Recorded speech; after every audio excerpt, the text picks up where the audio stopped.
There are going to be plenty of times where we just don't know what we're getting ourselves into, but we have to prep our customers for that unknown.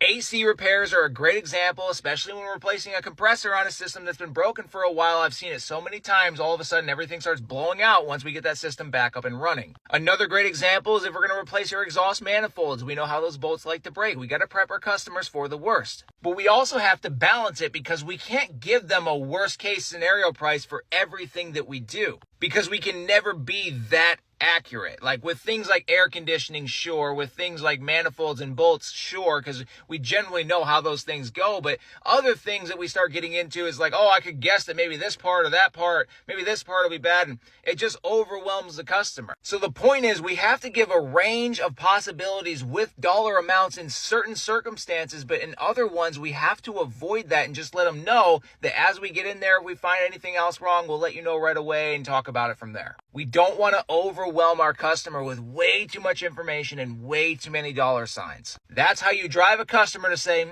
maybe I should get a second opinion because this is sounding pretty crazy. This is coming from a guy that's done this for a living. I'm telling you, I know how customers react to certain things. And yeah, when you go back to a customer and say, hey, we found out that this thing leaks and we got to replace it and we couldn't have known that until we tore it down, and now you're going to have to do an additional X amount of dollars if you want this thing fixed, or we can button it up right here. A customer does feel like, oh, maybe they're lying to me. Maybe they're trying to pull one over on me. It's all about communication. If you've been building a solid relationship with your customer up until this point, that's not going to be an issue. Remember, satisfied customers require three things: trust, respect, and the feeling of control.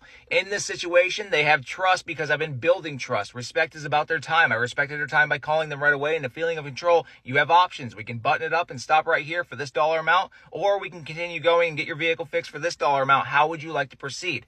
If you provide your customer with those three elements, they won't think you're sketchy at all, especially the trust piece, which is built over time.